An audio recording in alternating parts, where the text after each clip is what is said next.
මේ අපි කතා කරන්නේ SFT වල 2025 පාස් පේපර් එකේ 41 වෙනි MCQ එක. මේන් කියලා තියෙනවා කිලෝ එකක් බර ලී කොට්ටියක් මිනිස්සු මත තියනවලු. ලී කොට්ටියයි මිනිසෙයි අතර ස්ථිතිය දර්ශනය තියනවලු 0.4ක්. කුට්ටිය මත 2.5 නිව්ටන් තිරස් බලයක් යොදරට ඒ ක්‍රියා කරන ඝර්ෂණය කියද කියලා අහනවා. අපි දන්නවා ඝර්ෂණය හොයන්න පුළුවන් H සමානයි μr එකකින්. මෙතනින් F විදිහට එන්නේ ඝර්ෂණ බලය. එතකොට මින් අපි දන්නවා මෙතන අපිට ඝර්ෂණ සංගුණකය දීලා තියෙනවා. ස්ථිත ඝර්ෂණ සංගුණකය දීලා තියෙනවා 0.4.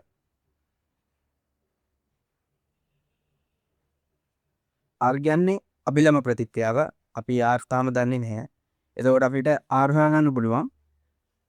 R සමානයි mg කියලා අපි දන්නවා. එතකොට අපි හොඳටම දන්නවා m කියන්නේ ස්කන්ධය. ස්කන්ධය විතර දීලා තියෙනවා. g කියන්නේ ගුරුත්ව ත්වරණය. එතකොට ඒක 10 වෙනි වැටෙන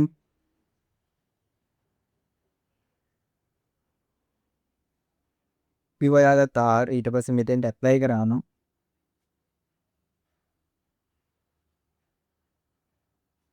ඝර්ෂණය බලය විදිහට නිව්ටන් 4ක් හම් වෙනවා අපිට.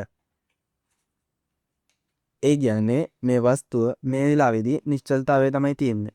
එතකොට මේක නිශ්චලතාවය නැතුව මේක හොල්ලන් හරි එමු කරන මේක අතර ඇද්දාම ඉන්න නම් අඩුම නිව්ටන් 4කට වඩා චුට්ටක් හරි වැඩි වෙන්න ඕනේ. එහෙම නැත්තම් මේ වස්තුව හෙල්ලෙන්නේ නැහැ. එතකොට මේ කියන විදිහට මෙතන දෙන්නේ 2.5 නිව්ටන් එක. එතකොට මේ 4ටම වඩා 2.5 අඩුයි. එතකොට වෙන්නේ මේ 2.5 නිව්ටන් බලය සම්පූර්ණයෙන්ම ඝර්ෂණ බලය වෙන එක. එතකොට මේකේ අපෙන් අහන්නේ ක්‍රියා කරන ඝර්ෂණ බලය ගැන. එතකොට ඝර්ෂණ බලය වෙන්නේ 2.5 නිව්ටන්.